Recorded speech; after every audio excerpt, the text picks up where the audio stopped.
Hello, divine, beautiful souls. This is Energy Speaks Podcast with your host, Catriel. So today, I actually want to talk about astrology.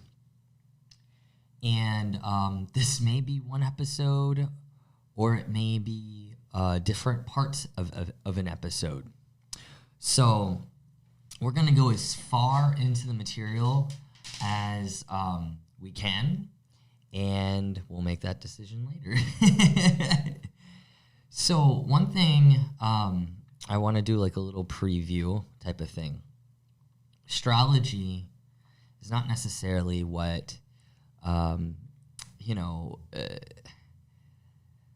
we thought it was, Astrology was presented to us in a very interesting way to a lot of beings, right? Where I'm a Scorpio, so I must be just intense and, just filled with a lot of labels and not a lot of depth, which is interesting because Scorpio is all about depth.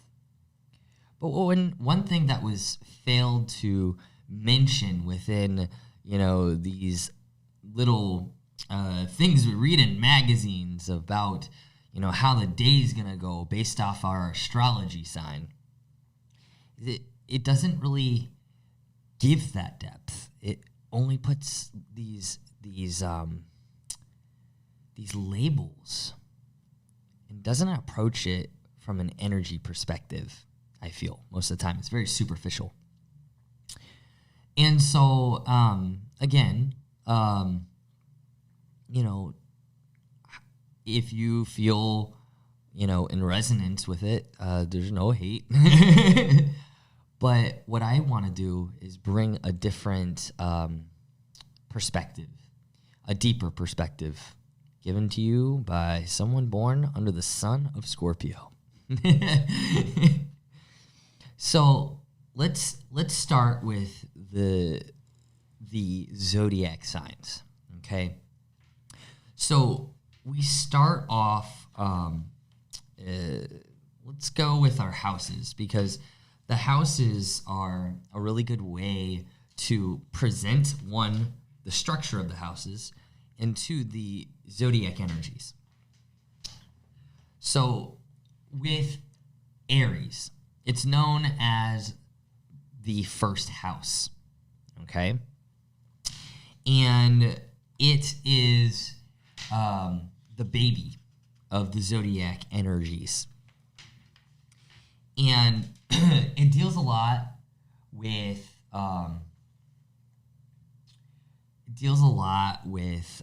the inner child and ego. Also, taking inspired action and also activations. When you think about your mom who's in Aries, for instance, my mom is. She's very fiery. It's a fire sign. And she has a lot of, action to her. And of course, there's a negative and a positive, to everything.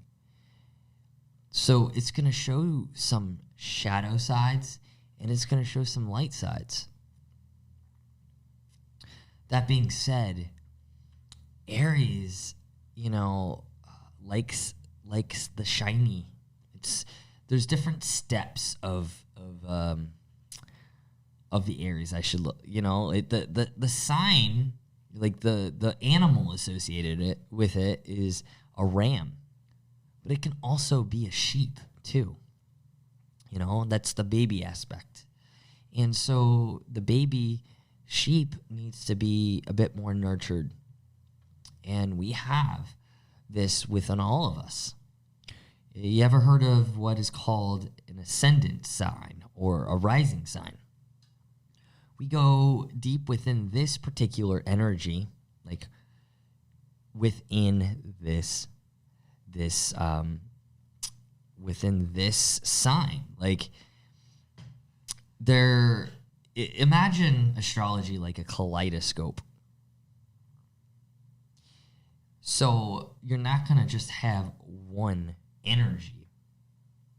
Every being is made up of many, many different energies. And so we're going to look at this from the energy as being zodiac energies, okay? There are 12 different zodiacs, 12 different energies, for instance. And we have different combinations. And we move, the kaleidoscope, and we have sometimes more of Aries, less of Virgo, every single day is filled with different energies. I mean, if we look at it from that perspective, when we look at a birth chart, it's literally like, say, if someone was born today, that's their birth chart, okay? So we're just paying attention to what's going on in the energies on that particular day. And what you were born with, like what energies were you born into, tells a major story about yourself. So also about Aries, it's associated with the planet Mars. Mars is it's a very expressive planet and likes to take action. Sometimes it can be on the war side of things. Sometimes it can be, the leader, the epic leader, the one that will get things done. It can also be a very passionate being,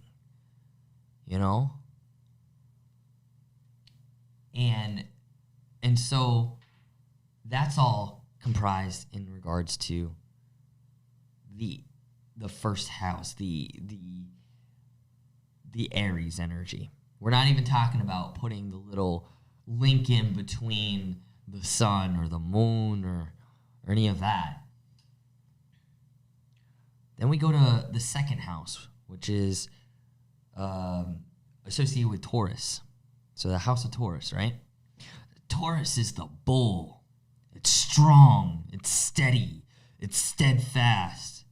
It's slow moving. It's also a cow. Okay. It can be hard headed. It has the horns, but it also is hardworking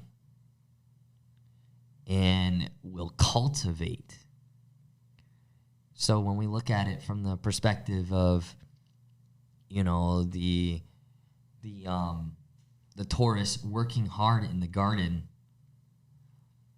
the Taurus will literally cultivate the garden to see what comes to fruition. We can look at that in regards to our manifestations, It's an earth sign, and it's associated with the planet Venus and also the planet Earth. There's, many different beings who have different perspectives. I like to use both because why not? The Taurus really symbolizes our connection with the earth. I feel, especially with the example of cultivating a garden, And if we can look at the earth, and if it had a heart in it, that would be Taurus, because it's combining both the Venus energy of love and connection in the physical with the earth. So it's also really about values. Values is what do we value, right? And so that's a very physical, tangible thing to work with. Taurus energy likes to work with the tangible. Then we go to the third house, which is Gemini. The house of Gemini, which is an air sign. You often hear about, the twins, like Dr. Jekyll and Mr. Hyde. Yeah, you can look at it from that perspective. Gemini is very, it's the connector, the one who communicates. Its leading planet is Mercury. Mercury can have some trickster energy, though, It's also connected to Hermes, the messenger between the worlds. So, Mercury, from the Gemini perspective, is really harnessing the throat chakra. It is in the mind. It loves intellect. Also, mind can be associated with the solar plexus. So it's kind of this link between the solar plexus and the throat chakra, for those who are familiar with the chakra system. And so, I lived with a Gemini for little over a year.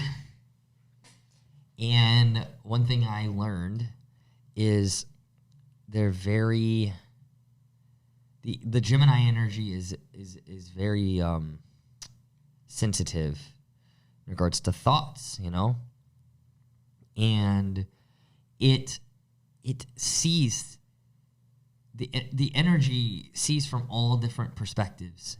It can relate to one being in any position in life, having compassion for that person, and so it's almost essentially like a gem, like a diamond, a gem, a Gemini, okay? And looking at it from that perspective, what does a diamond have? Many different facets. And it sees different perspectives. Each have a different clarity. Very relatable to the Gemini. Gemini can, especially being related in regards to the house, it can be associated with, siblings, brothers and sisters, and also short journeys. And so, also during Gemini season, because we're, as I'm recording this, we're in Gemini season. It's really making those connections, having that communication, and allowing for ideas to come through, and see what sticks, because also Gemini is a mutable sign, and which means it's changeable. It can change its mind, and that's okay. A lot of people if you look at for instance the Taurus, I didn't speak about this on this one. The Taurus is a fixed sign, and so it's fixed to cultivating that garden. Just as the Aries is a cardinal sign or an initiator. It's going to activate, it's going to initiate that action. Gemini is not necessarily like that. It's kind of like go with the flow. And if the idea comes through, it may be a good one, or it may not be. Then we go into the house of Cancer, the fourth house, which is led by the moon. It's a sign that's associated with our ancestors, our emotions, our ancestral line, the mother, the home, the nurturer. And so it goes deep within the waters. I love to look at water signs in the perspective of there are 3 states of water. The Cancer I would associate with the liquid. The liquid because of the moon literally moves the tides in and out, and that's the water. Also, Cancer energy is associated with memory. Water holds memory. It's very beautiful, especially when we look at it from a soul perspective and ancestral lines. Soul ancestral lines. If you look at the aspect of the monad, if you've ever heard that term, it's like our soul family. The Cancer energy can tap into that and tell you a lot about that. Then, let's see here.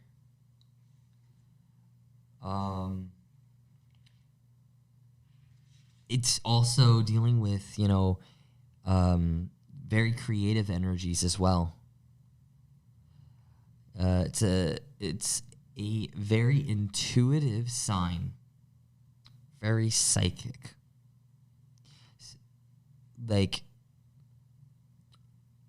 I would actually go really way more with the term intuitive, because it comes from the soul level of really cultivating the solar plexus and that instinct. And so it's gathering its information from source by that seed that's within us, which is our soul. And often, we looked at the other animals. The Cancer is associated with the crab. And what does the crab have? The crab has, pincers. It has the shell. The shell is representative of the home. It's the sacred space that the crab has, so that it can take refuge and really cultivate itself. And it will let you know with its pincers if you're in its sacred space, saying, no, you're not welcome. I pick you up now. Go over there. Then we step into the 5th house, the house of Leo. The Leo, the roaring lion. Roar. All right, I'm a wolf, okay? Actually, I'm going to go there. I don't know if you ever looked at the tarot, but the tarot with the moon card that's associated with Cancer, I'm going to go here first, has a wolf in it, a dog, like a canine, essentially. Because the wolf, the dog, has this instinct and this protectiveness of it, which then leads us into the lion, okay? The lion is this epic being that can step out and take leadership from the heart. It also can be a little kitty, okay? It likes to play. It can be very creative. In creative, I mean, with that playful energy, it likes to have a lot of curiosity. Curiosity, of like, ooh, I wonder what will happen if I do this. Creative ideas, right? but it's all coming from a childlike perspective. And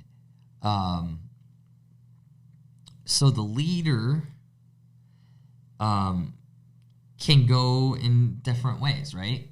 So, like, the leader can be this great leader that will move things, that will have a very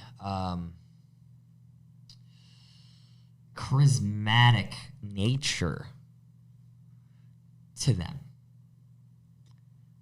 Can also have this limelight, center of attention feel too. Everything has a shadow, But just like the Cancer energy is protective, it translates also into the Lion, the Leo. And the Leo likes to express itself, from its true authentic space. And it's also related to, romance and children within the house space, Then we go into Virgo. Virgo is like the developed Leo, in a sense, okay? It knows its self-worth at its truest light, okay? So on one side of the spectrum, it knows itself, and it's this divine goddess. But it's also led by Mercury, okay? So going back, Leo's ruled by the sun, which makes sense because it wants to shine, right? But Mercury has Mercury has two zodiac energies associated with it, which we've already touched on, is Gemini, but also this Virgo energy. And it is also mutable because Mercury is very mutable. It can change its mind. Well, when Mercury is in the placement of like Virgo, how it presents itself is in a very physical way. Yes, it has intellect, and it's a very sensitive being, but it relates more so to health, routine, detail work, working with the physical hands, translating that intellect into the physical. And so part of that, it can be very sensitive within this process. And it can be a journey of discovering that goddess or godlike energy within thyself. It's past the egotism, it's on a journey to not just have the limelight, It's on this journey to bring things to the earth in a new way. And so oftentimes it's not the center of attention. It's very soft. And because it knows itself. It knows itself. And so it has a lot of discipline.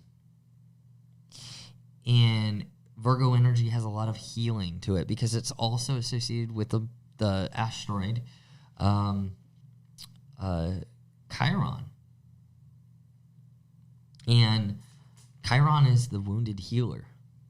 So it tends to look at a lot of different aspects of the self. And so I just want to bring into attention, for instance, September 11th is in Virgo season. Okay? We don't look at these from a person perspective. We're looking at these from energies. And sometimes I will use an example of a person, but I'm going to use this as a particular time frame, right? So September 11th is in Virgo season. And it's interesting because of the fact that like on that day we will always remember what happened, right? Well, during that time there was a lot of deep healing. And part of that healing is a part of that Virgo energy, to be able to heal that particular piece of ourselves. So a lot of, another thing from a feeling perspective, they are definitely feelers. This energy, I mean, it's very sensitive to energy. And what's interesting is their connection with plants and how they can use that for healing purposes, and really tune in to other people's feelings. And that's why, because it's falling into the solar plexus area, again, Mercury, the gut is in there, right? So it's really cultivating gut decisions, instinct, and it's really setting clear boundaries as well within Virgo. So then we move into the 7th house, which is Libra. And Libra is beautiful, okay? Beautiful. It's all having to do with the energy of relationships, how we relate to one another, the heart. And it's balance, right? And harmonious. And it's balancing the heart and the mind, because it's also an air sign. And so it's associated with Venus. Venus is, the Venetian is this, this lover, right? And so we all need to cultivate this lover within ourselves, like the relationship we have within ourselves. Libra really does that. And it also can go into also receiving, because it is a divine feminine type of feel to it. From one perspective, of course, each has, for the balance, there is that divine masculine that is more so structured and associated with justice. But it's also associated with philosophy from that air perspective. There's a lot going on with the Libra energy and balancing. And remember, balance doesn't have to be, directly in the middle. It's this dance between the heart and the mind, right? It's to paint a picture, it's the scales. And sometimes you don't want the scales to just be still, right? It's kind of like a teeter-totter in a sense, and that's okay. Because if we were beings that wanted to stay stagnant, we would. But there's evolutionary, aspect to things. And to have this teeter-totter, it's learning to balance within our life. So then we move into... and it also, within that house, deals with marriage as well, of course, with the relationships. But then we move into the house of Scorpio, which is the 8th house, and it's death, rebirth, transformation, transitions, epic journey of Scorpio. And again, we're hitting a water sign, so I like to associate Scorpio with the ice. The ice is really fits well for the Scorpio because it can be very cold, but it can also have this feeling of fire to where those things within us that no longer serve us, they flame up, they transform, and they melt, right? Because ice can still melt. Yes, of course, it will go into a liquid state, but it's this process, right? Scorpio is really associated with sacred space and setting that sacred space for the transformation. And so that being said, you know, like you look at the scorpion is what's associated with the Scorpio energy, which that's only a tiny aspect. Yeah, it is, the Scorpio can sting itself to death. It does have a sting. Okay, it has protectiveness. It has the